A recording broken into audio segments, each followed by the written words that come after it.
Good morning. My name is Elaine Wilson. Today I want to focus my lecture on an artist called Marc Chagill. You'll find that that was not his birth name. You'll also find out that there were many other interesting facets to this man's life. And I think you'll also find that for the most part, no matter what the strife in his life, his work is refreshing, it's enjoyable, it is full of life and color and motion. And I'll try to give you some ideas as to how to look at his work, because as I have said many times before in my lectures, understanding a painting and understanding the artist are part of it, but looking into the work, knowing who the man was, where his life was at that point in time and marked in history, is also very important. So let's take a look at this man who gave himself the name Marc Chagill. This was his given name. He becomes Marc Chagill when he moves to France, and I'll get you there before very long. He was of Russian, French, Jew, and he was from Belarus. In another slide, I'll talk to you again to remind you about the Pale of Settlement, which was of course established by Catherine the Great for the Jewish people. He was born in a town called Vitebsk in 1887, and he was born dead. His parents, it was their first child, and it was a terrible day in that town because well over 250 houses and shops burned to the ground because of a fire that they could not control. And now they have this child that is born dead. And somebody had the presence of mind that was there to take this baby and grab him by the feet and dip him headfirst into a bucket of very cold water. And when they brought him out, he was screaming. So Marc Chagill just made a little bit of a later arrival than what his parents had thought he would. He will study in St. Petersburg. I'll show you on a map. It's not that far from the town of Vitebsk. And he will study there when he's 19, and that was no easy feat. He will die in the wonderful hilltop medieval town of St. Paul de Vence in France. And he will die about 3 months before he would have turned 98. These are the areas of his expertise: painting, printmaking, set designing, stained glass, and illustrator, and I'll try to cover as many of those as I can with the time that I have today. The world recognizes him as the preeminent Jewish artist. And he is a pioneer of what's called modernism or modern painting. He does not try to be a pioneer. He doesn't establish a school. There are not other artists that intentionally try to model their work after his. He is his own man, and he will stay that way all of his life. If you remember, Catherine the Great in 1791 was when she started the Pale of Settlement, and it lasts until the Revolution and the upstart of the USSR. In the life of Nicholas II ends in 1918 when he and his family are murdered. But this entire span of time, this is the area where Catherine the Great has decided that all of the Jews should be put. Who was czar during the time that Chagill was born? It was Alexander III. And if you remember Alexander III, it's his father, Alexander II, that is murdered along the canal in St. Petersburg. And Alexander III is going to pull back the reins. He wants everyone in Russia to speak Russian. He wants them all to be Russian Orthodox. He is very definite about wanting all of these things, and consequently, because these people will speak Yiddish, they are Jewish, They practice their faith over here, and they are a part of the greater country of Russia. He does not like them at all. So much so that the children of the Jews were not allowed to attend regular schools. They had to go to their own schools.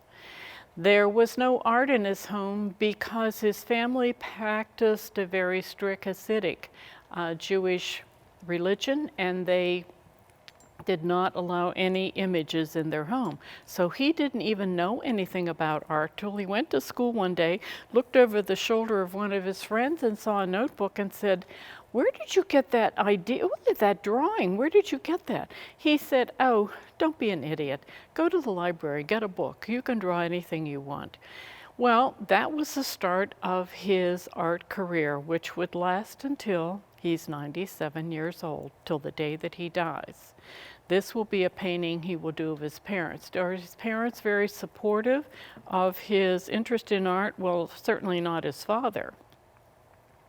He goes to the synagogue every morning before he comes home and has some tea. He is a salted herring merchant, and you will find as I go along, I'll point out some symbols as I move through this, and then expect you to perhaps keep them in mind as you look at some of the work. If I don't mention them again, you see a fish symbol in a painting done by Marc Chagill. It will be a memory of his father. His mother's holding a spoon. She was always interested in trying to feed people, and she was also very interested in helping not only to feed her own family, but to support the community. So out of the front part of their house, she sold groceries.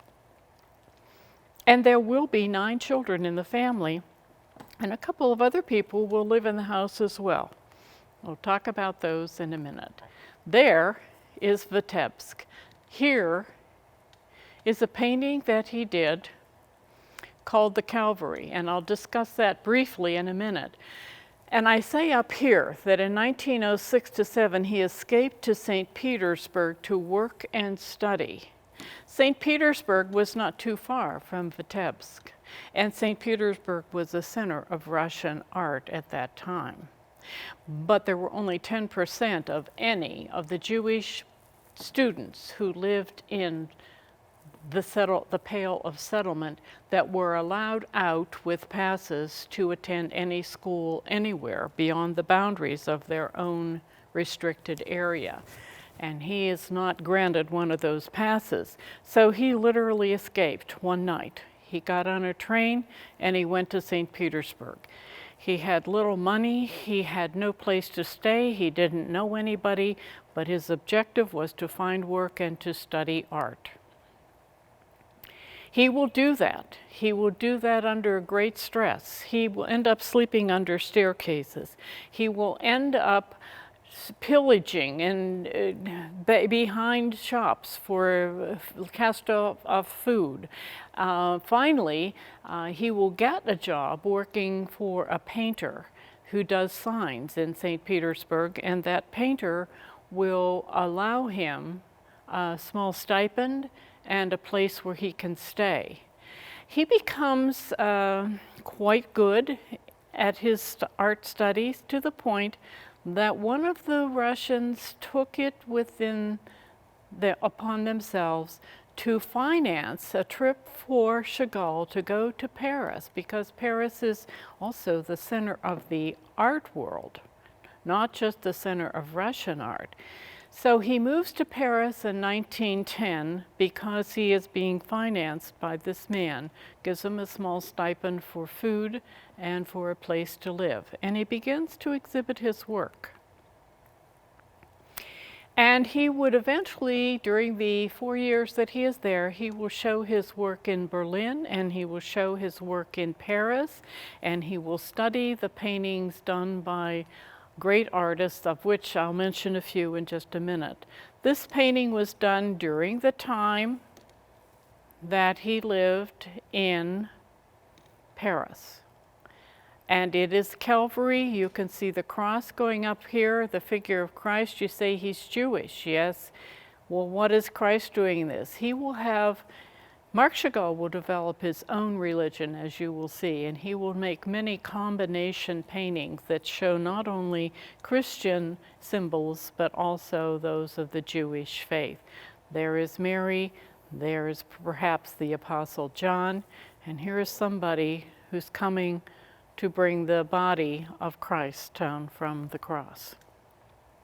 1939 won't turn out very well for Chagall. I'll jump ahead here just because this painting is one of the ones that could possibly have been on the radar of Hitler. Hitler did not want any decadent art in Germany. In fact, he didn't want any decadent art in the world, and so he would have large bonfires. One time in 1939, he heaped a huge stack of paintings done by many important artists, and 3 of those included work by Marc Chagall, into a big heap in front of a local fire department there in Berlin, and set them all on fire as a way to tell people to behave and to not present art to the world that was other than what he thought was appropriate. This is his home in Vitebsk, and his father built that house. And it would be right in this area where his mother would have had her little grocery shop. The family always spoke Yiddish. Again, Alexander III didn't want people speaking anything but Russian. All of his life, Marc Chagall will prefer to speak Yiddish. He will spend time during the Second World War with his family here in the United States, and although he could understand it, he never really developed an ability or an interest in learning to speak English well. These are some of the artist's work that he saw in the museums in Paris, and he would be very interested in the colors and the design and the style of the work done by those men. But he won't work like them. He will have his own style, and it's almost filled with dreams. Look at this.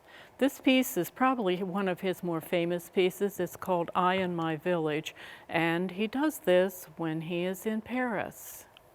And this painting is in many ways an autobiography of the man. I do not have time, with everything else I planned for you today, to show you all the details in this work, but let me point out one of the structural things that he does, and then you'll be aware of it in his other work. Look at the circle. And the circle unites the animal, the man, and flowers, which are also very important to him. They're a sign of beauty and happiness. And here are 2 figures. And the circle rests underneath houses that are turned upside down and right side up, and of course a synagogue that would be representative of his father. Over here, you have a woman who's milking a cow. These streets at the time that he lived there were rutted and muddy. Animals walked around at will. Families had cows that sustained their life. An animal that will give milk will be a sustainer, and it will represent that in many of his paintings. And here's another one down here just to bring this all together.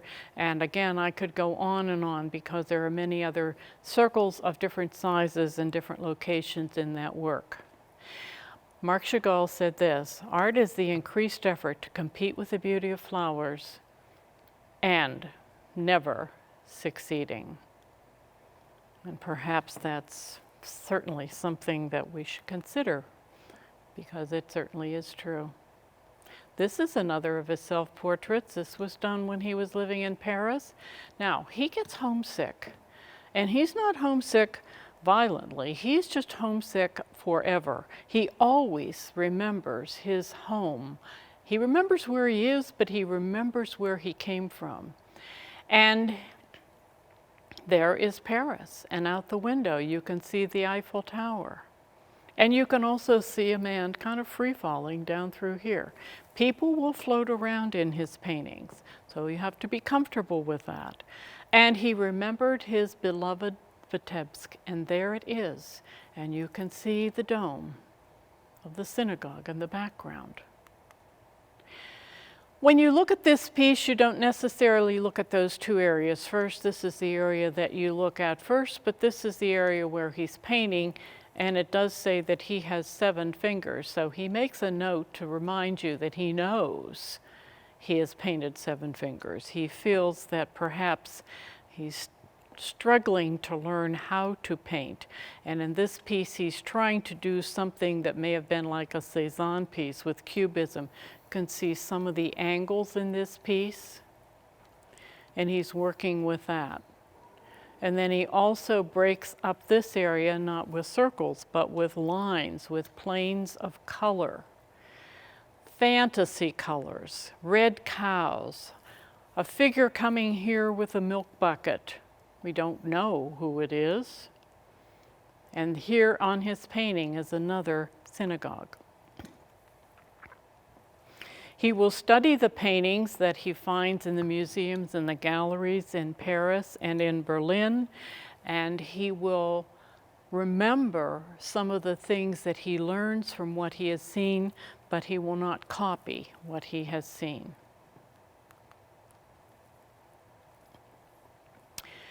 There were other people that lived in the house besides the father and the mother and the 9 children, and one of them was the grandfather. And the grandfather was a curious little guy. He was the one who really gave Marc Chagill his background in religious history and understanding of the Torah, or the Old Testament, which the Jews use, not the New Testament, but the Old Testament. And this grandfather got cold. He was old and he got cold easily, so he'd turn on the oven and he'd put his feet in there to warm them up. And once in a while they wouldn't be able to find him, and they go outside and look around, and there he would be up on top of the roof. He liked to climb up there and sit. And he would climb up there and sit because he thought it was just a way to be close to God, to be by himself, and to enjoy carrots, because he liked the carrots. And in this painting beside him, you see that there is a man who's playing a violin. Now this man is Uncle Noosh. He also lives in the house with them. Chagill said he played the violin like a cobbler, but he loved to play, and he went to any religious or celebratory event, birthdays, Hanukkah, anything that came along, he wanted to play, and so he would do that. You'll see Uncle Noosh many, many times playing a violin in the paintings that Chagill does. Notice in this one there's some interesting surrealistic features, and this one he did, sometimes it's called The Cat and sometimes it's called Paris Through the Window. It also reminds him of where he is and where he came from. He came to Paris by train. He's not sure if he prefers Vitebsk or the freedom that he gets when he lives in Paris, because as a Jew, here he is restricted by the Pale of Settlement. Here he has the freedom to move around. And so he looks in both directions at once. In 1909, he had been at a party and he met a wonderful woman, young woman named Bella. And you can see that he has painted her heart, a heart, on the palm of his hand, trying to figure out what to do. He really thinks that he should be married to Bella. And of course he will be with time. There she is. She will be his wife from 1915 to 1944. She will die in New York City during World War II. And as I just said, he met her in 1909. Her family wasn't happy.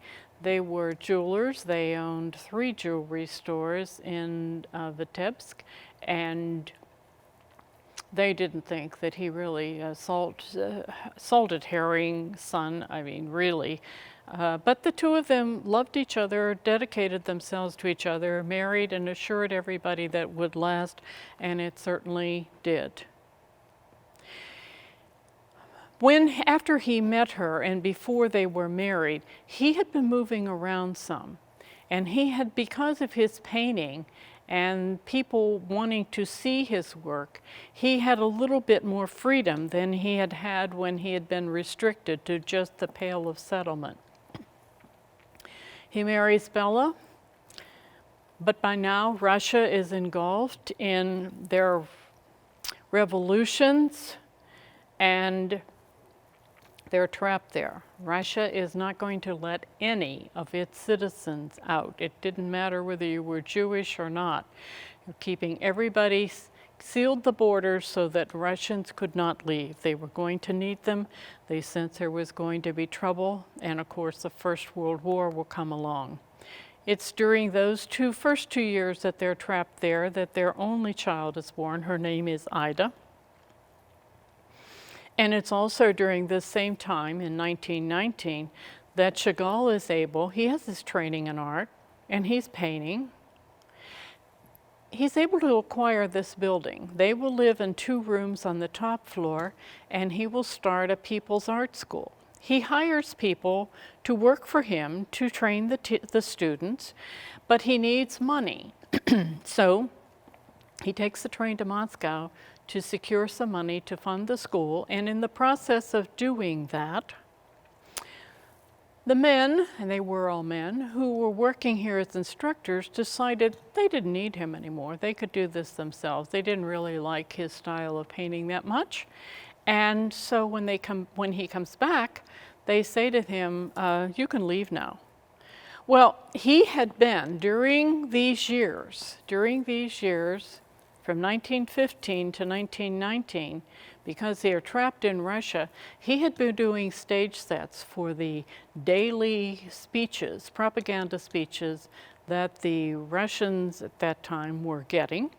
And so he is now well known by the government, and so he is able to secure, because they really aren't comfortable here anymore, he is able to secure a job for him in Moscow, and he will move there to do set designs.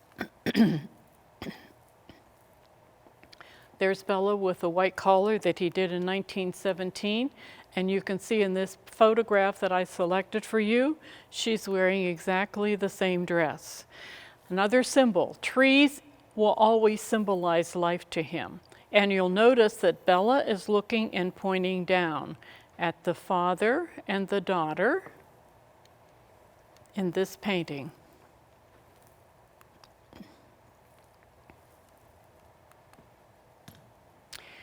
They were considered non-people in Moscow. They were Jewish, so they had no privileges. They were lucky that they were lucky to have survived, along with many of the Russians as well. They forage for food. They have fuel is hard to find. People are burning their furniture to keep warm in their apartments at night. And speaking of apartments, the only one they could find had a hole in the roof, and it was directly above the bed that little Bella had to sleep in. So when there was snow, and there was a lot of snow, the snow would sift in through that hole onto her bed. He's working every day to produce sets for a Jewish theater in Moscow, and some days or some weeks he gets paid, and other weeks he doesn't. And when he doesn't get paid, they say, you're Jewish. If you starve to death, that's your problem. His parents also, during this period of time that they are living in Moscow, and he's there till 1922, the family loses their parents. The parents do not die at the same time, but he asks for a pass. He has a pass now to go back to the Pale of Settlement, to respect the lives of his parents. They won't give him a pass. Say, no, stay here. You're not a person to begin with. You don't need to go back there. So they were not well received in Moscow. When he does paintings of Bella many times, you see them flying through the sky, and I love this quote by him. He said, in our life there's a single color. It's on an artist's palette. It provides the meaning of life, and it is the color of love. Love was what drove him. Marc Chagill loved Bella, he loved Ida, he loved life, he loved painting. Here is Bella balancing in the air, and there is Marc coming up behind her. And anytime you see circus scenes, and you'll see some later on, later in his life, after some tragedies have occurred, you'll see that he revisits circuses again because they bring joy to him. And again, subtly, look at the circles. There's a band back here. There's a man with a drum. There are circular shapes everywhere in his paintings, or if not, there are other signals. Look at the trees that are down in here. Always signage, fences. Fences mean things to him too. I'll bring that up in a little while. But here you have two blue animals. They are hope. They are sustainers of life. Moscow was rough for them. And Marc Chagill is not only working at the theater, but he is also painting on his own so he can put together a show that perhaps he can show someplace in Moscow or somewhere. And here I have pointed to Ida. Ida is no longer a baby, she's 5 years old. He finally escaped Russia in 1922, and he will not go back for actually 51 years. And Bella and Ida will reconnect with him in Munich. What happened was all of these paintings that he'd done, he was able to secure a gallery in Lithuania that would show his work. Well, now the Russians know that he's internationally known. Right now it's the Soviets because it's 1922 and the USSR has been accepted as the name of the new country. He is asked to go to the reception for the opening of his show. So the Russians the Soviets grant him a pass to go to Lithuania, and thinking that because he has to leave, Ida and Bella cannot go with him. He has to leave his family in Moscow, that he will come back. He doesn't. He doesn't come back, as I said, for 51 years. And somehow or other, and I don't know the story or I'd share it, they escaped. And they got to Munich, and that's where the family reunited, and then they moved to Paris. Germany invades Poland in 1939, and World War II begins. And later in 1941, they have to escape France. What happened is they were in Paris, and then the Nazis move in the brown shirts, and they have to move south. They have to leave Paris. And they get as far south as Marseille, and it's on the coast, and there's nowhere else to go. An American reporter knew about their plight and had said, I think I can get you out. You come, he's made all the arrangements. They left in the middle of the night. By this time, Ida is a grown woman. She has a husband. So the four of them secret themselves across the Pyrenees Mountains. They get across Spain and they end up in Portugal on the coast. And Bella and Marc catch the first ship out. And the same time that they boarded the ship, the first 2 days that they were at sea, the Germans not only invaded Russia, but they plundered Vitebsk. At the end of this, I'll show you, I'll give you the numbers on how many people in that town died during the course of the Second World War and the results of the Nazis. Ida and her husband, there's no room on the first boat, so they get another one. And this second ship that they're on is supposed to house comfortably 15 sailors. There are over 1,000 people on that ship. They are carrying a 6x6 by 3 foot wooden crate with them, and it has Ida's father's paintings in it. And they refuse to let them put the paintings in the hold. They leave them on the deck of the ship, and Ida and her husband, the entire time they are crossing the Atlantic, and if you've done it, as I've done it on the Queen Mary or some other ship, Day and night, they lived on the deck, period. There were 4 oxen on the deck. That's all that the people had to eat. There was no water. It was a horrific experience, but when they docked in New York City, everything that had been put in the hold had mildewed. They arrived and carried off her father's paintings in the crate, and they were safe. They were all settled in the Jewish section of New York City. This is a painting that he had done in 1938. Sometimes it's called The Wedding, and sometimes it's called Three Candles. I have been pointing out to you aspects of his paintings. In this case, I'm going to ask you to do the work. I want you to see where he is, protecting his forever bride, and she will be that. I want you to notice the distant Russian village in the painting. You can see all these things for yourself. There's an Orthodox dome, again, a memory of his faith and his father. There are 3 unity candles. There are flying angels. Angels for him always stood for protection, and you'll see those flying around in the sky. There are also musicians, and to make it easier for you, there are actually 3. And to cut down on time, here's one, there's another one here, and there's another one here. And 2 of them are playing violins, like Uncle Noosh. Flowers, the flower shapes always represent love, as I have already mentioned, and the picket fence. The picket fences always reminded him of his political boundaries, those that he had suffered with living in this Pale of Settlement for all of those years, and then suffered with even when they lived in Moscow. There are people at the bottom that are pointing up at the couple. And guess what? If you look between the candles, you can see a blue cow, the sustainer of life. This is considered by some to be his most acclaimed work. This is not my favorite, but I did want you to see it because for you it might be. It's called The White Crucifixion, and it was also done in 1938.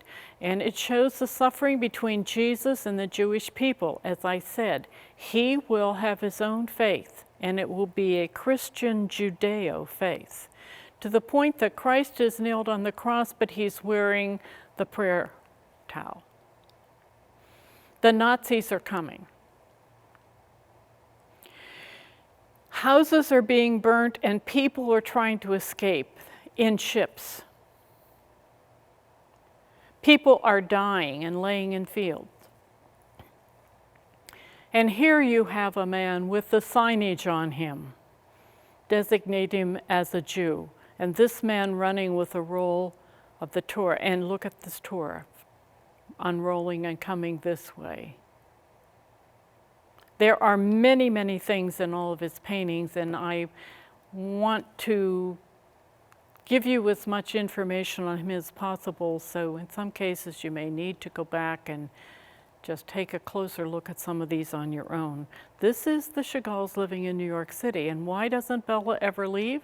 In 1944, we were in the middle of World War II, and we did not have a lot of medical supplies for anybody, not in our country. Everything that we had, penicillin had been discovered and it's being sent overseas. Everything that we could, we were using to support our soldiers who were at war in Europe or in the Pacific. She develops some kind of a serious throat infection and dies. It will be a year before he can paint. When she died, he turned all of his paintings to the wall and he did nothing. He finally will give up their apartment and he will move in with Ida and her husband because he said, I do not live with you, but I don't have one painting that doesn't breathe with your spirit. It will be a while until he is able to pick up a brush again. It was a shattering experience for him. He and Ida and her husband will not move back to France until 1947, when they are sure that it is safe.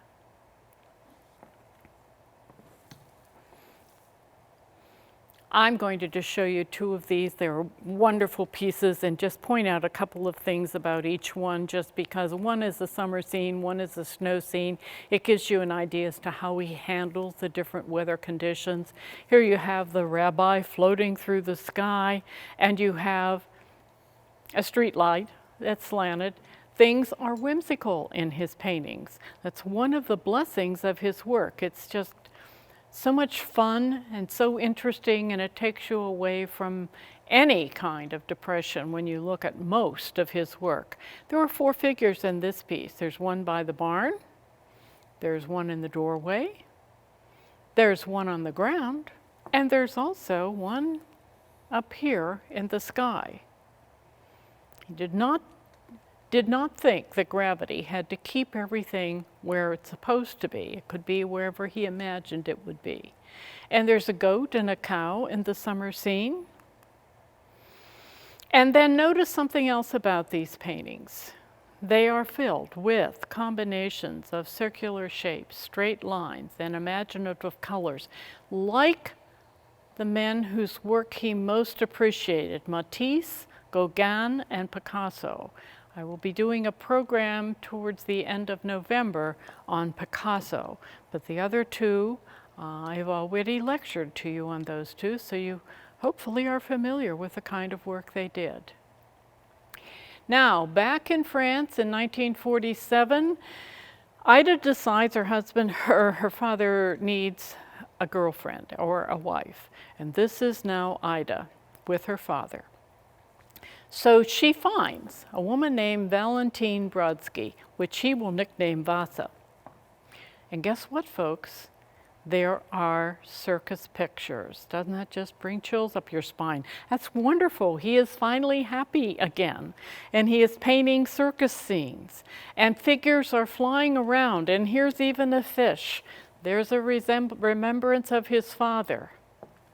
This is a dark piece that he did, but you know, considering everything that he will have lived through, it's just astounding to me that dark work is so few and dark works are so few and far between with him. Now notice a couple of things quickly about this. There's his bride forever. There's Bella. There is Moses holding the tablets, and Moses is giving the tablets to Marc Chagill. That's who that is. What else is happening? More fires, more destruction, and it's called the Exodus, and people are moving. They are moving, and the figure of Christ dominates the upper center section. There's the fish, again a reminder of his father in his earlier life, and here's this wonderful chicken. And this chicken is walking along, and there's a little child right there. And there's an animal back here about to eat something. So there's some good things about this piece, but there are also some things that are very restless and very disturbing. But it's one of his dark paintings, and as I said, he will not do many, and I will not be showing you many. But I want to show you something that makes this structurally so significant. Look where the straight lines are.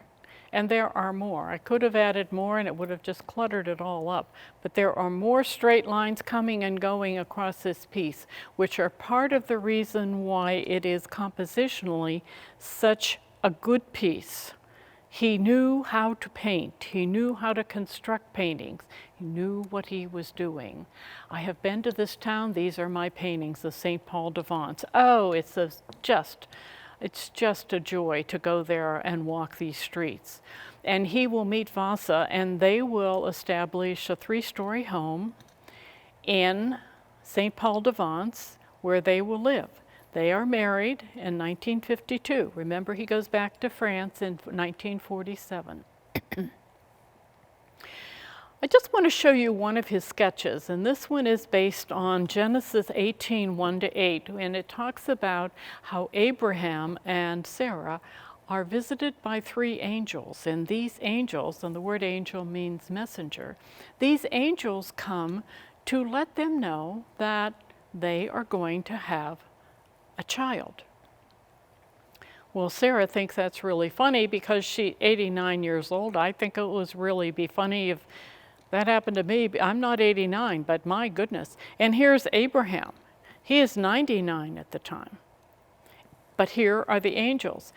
The piece that you saw before, the sketch, it took him 7 years to complete this painting because of everything that he wanted to include in it. And one thing is this bubble up here in this right-hand corner where he shows Abraham with the 3 angels. But to make sure that you realize that this is an earthbound painting, there is a dog walking into the work. And over here at the other side, when Abraham realizes that they're going to be there for a while, the angels are going to be there, they better feed them. And so Sarah goes off to bake bread and they kill a cow, and the angels are sitting there eating. Abraham, for those of you who are biblical scholars, just a reminder, he's the 20th descendant of Adam and the 10th of Noah. Now, what's going on in the background that's significant? They are in the desert. There's a man on a camel. And guess what? God's presence is always with them, and there is the hand of God coming down. There are flowers beside him up there, the hand. There are flowers or floral designs down here. Behind the arrow over here is a house. I can lecture, and I have lectured for an entire hour on just this one painting because it is so full of meaningful, significant things. These are stained glass windows. He doesn't start to paint and doesn't start to do stained glass windows till he's 70 years old. And these are windows that he gifted to the synagogue in the medical center in Jerusalem. There will be 12 of these, and they will represent the 12 tribes of Israel. Zebulun is one. I'm only going to show you several of these, but notice here, there is a ship in this piece. Zebulun's land that he was given bordered the sea. Reuben was the first of the children, and he is given the status then of this shape. And you'll notice that on all of these there is lettering. I don't speak any Hebrew at all. I don't know what it says, but I do know that the source from the Bible would tell you. And here's Asher. Asher's is green and lush because it's Asher will be blessed with being fruitful. The only thing that Chagill was upset about is when the windows were installed, they had to be installed in a room that did not have a lot of consistent light. So all of the paintings, or all of the stained glass windows, are artificially lit from behind so that there's a balance of all 12 of them in the room. Ishkar was also Isaac. This is his window. Now you're looking not at the windows here, you are looking here at Chagall's original painting or painted sketch for the window design. But notice some of the symbolism. There's the vine, and the vine goes the whole way around. And it's green because they are in the area of the land of Galilee, and it is a verdant area. All of the windows are different colors, and all of the windows have symbols specific to the tribe of Israel that he was showing. And this is Isaac's. And you'll notice here this little bird sitting on the back of the animal. There are 2 hands in the center, and they are offering a blessing, and you can see the ray of light coming down. And if you notice this one, you'll also see that there's a small village in the background, which represents a prosperity for this tribe.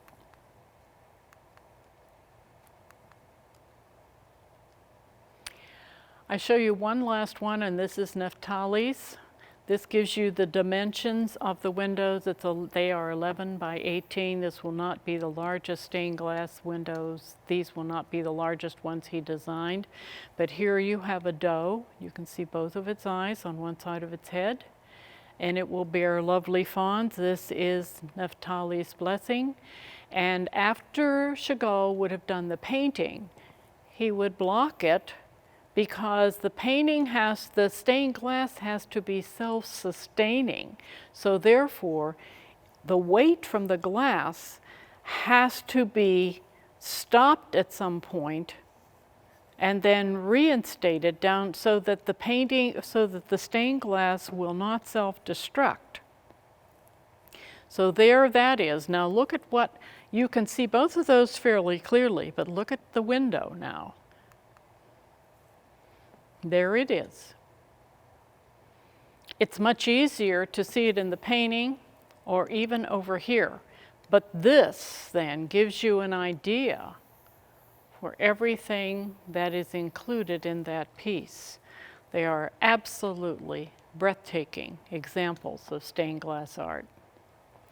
When I talked to you about Degas many weeks ago, I talked to you about the fact that the Paris Opera House was rebuilt during his time, and the Gonier House, Opera House, is there now. And Chagall was asked in 1964 to redo the ceiling. The ceiling original ceiling did not look like this, but he will redo it and he will create this design. And he creates a design that reflects the dancers and the singers that honor the operas and the ballets that he can only imagine will be shown and enjoyed in that theater. The ceiling is quite respectable in size, and he was 77 years old when he started this work, and no, he did not do a Michelangelo. He did not climb up and paint directly on the ceiling. He painted on large panels. And those panels, here's a better view of the ceiling. Those panels are then installed, seamlessly installed, so that this looks like one complete shape. But the original ceiling, he had them drop this ceiling just a little so that the original ceiling and the integrity of the building would not be disturbed. So the original ceiling is underneath that. This is a wonderful piece that he did, and he gifted the United Nations with this. It's called the Peace Window. In 1961, Dag Hammarskjöld and 15 others were killed tragically in an airplane crash. Dag Hammarskjöld had always been an important person in Chagall's life. He admired him a great deal. And so he volunteers to do this piece for the United Nations building. It is his largest stained glass piece. It's 15 by 12 feet, and it is taken from the scripture, Isaiah chapter 9, verses 1 to 7. And in this painting, you see many interesting things, and there is not time today to go over all of them, but it has to do with music and peace. Beethoven's Ninth Symphony was Dag Hammarskjöld's favorite, and so that is represented symbolically in this work. There are many angels. Remember, flying angels are wonderful protectors. There are mothers with children. There are flowers. As you look at this piece, you tend to start here. This is the dark side, and this is the light side. And there is the snake that represents the Garden of Eden. I have one overlay for this for you to see, and it's these two panels right here, just to give you an idea as to how much detail is actually in this ceiling. And here you see the face of an angel kissing the brow of a child. It's all right there.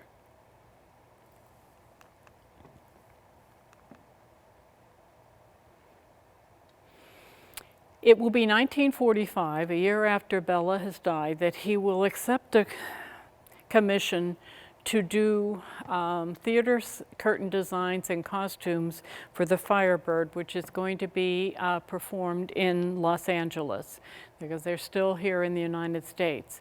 And so this is the backdrop. This is the curtain for one of the scenes, and here are some of the costumes that he does. And to give you an idea of perspective and proportion, this is one of the figures. This is the figure on the horse that rides through in the actual Firebird production. But when he does this, he doesn't do it in any kind of particular style. As I said, he dabbled in Cubism. You remember the painting with the 7 fingers. He was not a fan of Impressionism, and this work does not look impressionistic. He said about the Impressionists, let them eat square pears or triangular tables. And he just did not think that either one of those movements was all that great. Painting and expressing what comes from your heart and soul was, but not trying to copy what somebody else had set up as a movement. Surrealists liked his dreamlike work. You can imagine. Surrealism is about dreamlike work, and I will be discussing Salvador Dali with you in the upcoming months and talking about his surrealistic work, which is much more, in some cases, shocking. This is just a lovely piece that he has done. And Picasso once said of him, he must have an angel in his head to come up with his images. Picasso very much respected the work of Marc Chagill. And as I mentioned just a minute ago, this is the first time he paints or creates after his wife has died. This is the last one that he does. This is also for the United States. This is the Metropolitan Opera. He does the Magic Flute. And when he does this piece, it's the last time he does any work for an opera, but he did 39 of these curtains that you see back here and 121 different costumes. Look at the face on the costumes. I mean, these are not just color patches. He has put a great deal of effort into his work, no matter whether it was costume design, theater design, silkscreen, stained glass windows, whatever it happened to be, lithography. All right, this goes back. Remember when he was in Moscow and he left in 1922? He won't return till he's 86 years old. And he's become so famous by then that the Soviets decide that they should show his work because he is Russian. Now they're trying to accept him. So he's invited to review 7 of his stage drops. And they had been installed in the Moscow Jewish Theater. Well, over the years, that changed, and the rolls of paper that they were on had to be hidden. A couple of them experienced some water damage from a fire in a building they were stored in. And finally, they are put in the basement of the Tretyakov Gallery. When he goes there in 1973, he has, of course, not been back to Russia, the Soviet Union at that point, and he certainly has not been back to the Pale of Settlement, which ended as a restricted area in 1917. And they invite him to go, but he doesn't want to go. He's, no, I'm not going to do that. He went from France to Moscow, and then he flew out after the reception for his work. It won't be till 1991 that anything is done with these wonderful pieces that he did. And there is a German-Swiss woman who, she makes 12 trips to Russia to try to get them to allow her to redo those murals and save them. And finally, they agree. First of all, they don't want to. Then it's too much work. And then they don't have the money. Well, she solved all of their problems as they arose, and she finds benefactors in the free world who are willing to underwrite the costs if the works can be shown in their country before they are returned to Russia. And so that's what happened, and it took 3 years for them to restore all of these. They had just become like chalk. They were so old and all rolled up and hadn't been taken care of. He only does one stained glass cathedral in Germany, and it's in Nantes. And there you see the outside of the building and the glorious work that he did inside. And again, it's loaded with symbols, his symbols, which as you learn about him, you learn to understand. He believed that as long as he was working, God would not take him. And so he's 97 years old, and it's March, and he's working on a lithograph in his studio in St. Paul de Vence. And years before, a reader had said to him, you will die at an old age, but you will die flying. So Chagall automatically assumes that if that is the case, that he would die in an airplane. Well, that's not what happened to him. And I'll give you the rest of that story in just a minute. But let's take a look at what he lived through. The Russian Revolution, 2 world wars, the end of the Pale of Settlement, the near annihilation of European Jews, and almost the total obliteration of his little town of Vitebsk. Look at this. 118 people survived following World War II. Look how many had been residents of that area before the Germans overtook that city. Talk about some heartaches. He will die in the elevator in his house. He gets on the elevator, he's worked late into the night on a lithograph, and he stops and cleans off his hands and goes over and presses the button and gets on the elevator to go up to his room so he can get some sleep. And when the elevator door opened, he had passed. So that's him, that was him flying. He was in elevators. When we step into an elevator, we don't like to think about that, but yeah, we are flying up or down. He died with conflicted thoughts about his Jewish faith, and he didn't want to be buried in a Jewish cemetery, and he actually did not want a service. He wanted a very small group of people to be there, but he did not want it to be one faith or another. So they have opened up the grave, and they have lowered his casket into the grave. Vasa found this place in the cemetery in St. Paul de Vence where he could be interred. And they have opened up the grave and they have lowered his casket in it. And you'll notice there are cypress trees here. Well, beside the area where he was being interred, there was a row of cypress trees. And as they're standing there quietly reflecting on his life and offering prayers for him in their specific religion before they cover him over, a man that they'd never seen before steps from behind the cypress trees. He walks over to the grave, he opens a book, and he recites the Kaddish, which is the last rite service for Jewish faith, people of the Jewish faith. And then he turns and he walks back behind the cypress trees, and he is never seen again. So it just was one of those little magical miracles that happened to this man, whose faith was based on Christianity and also Judaism. He was buried in a multidimensional or denominational cemetery, so he had his wishes.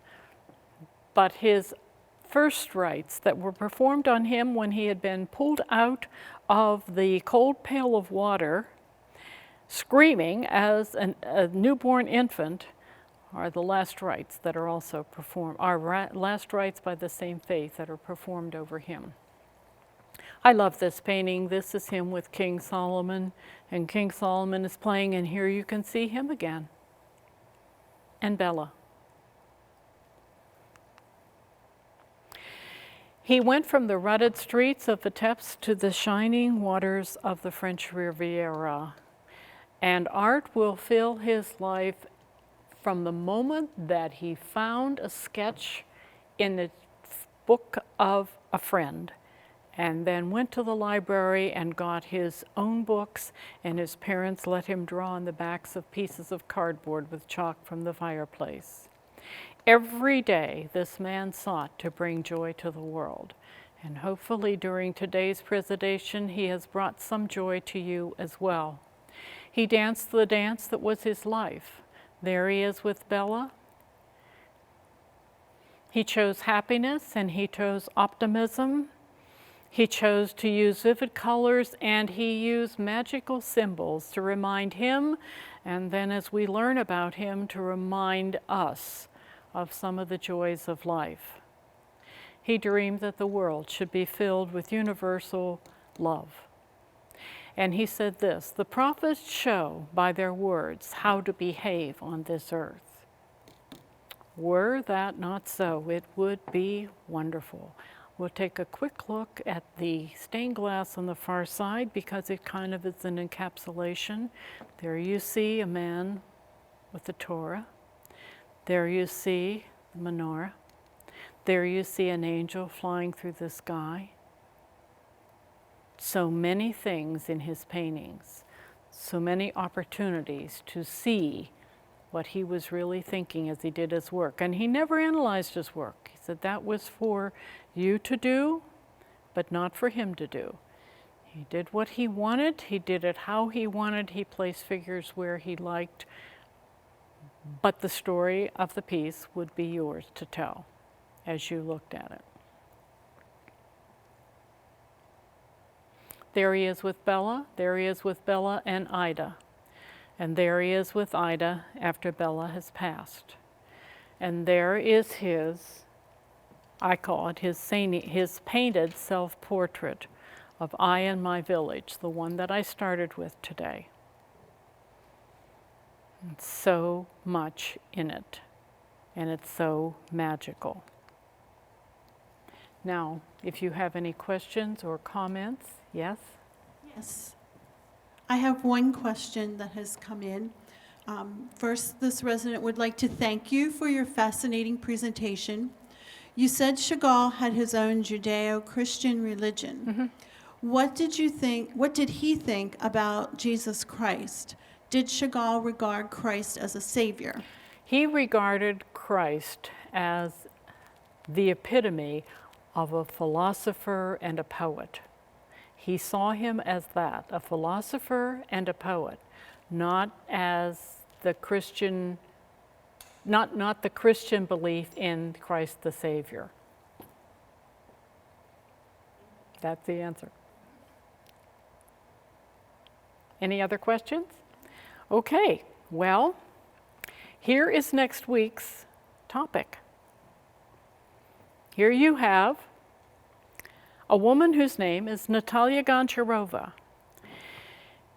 She will be born into a very comfortable family in Russia, and she will be there studying and painting, and you'll learn about her life. And finally, she also exiles herself to France, but her work is fascinating. And if you look at this piece and you think of some of the work that you've seen done by the artist Paul Gauguin, that was really one of her favorite artists. So if you'd like to have a handout on Goncharova ahead of time, please be in touch. The address is right here, just write, and they'll click it and send it right out to you. I have enjoyed talking to you about Marc Chagall. I feel that having given you the 3 laborious weeks for some of you, but the 3 weeks of background in Russian history is going to really enrich your understanding of how these men and this woman lived and worked and struggled and survived and gifted the world with wonderful, wonderful examples that came from their hearts and souls. In the meantime, have a good week. I should be back here next Tuesday at 10:30, and we'll take a look at the internationally recognized artist, Natalia Goncharova. Thank you.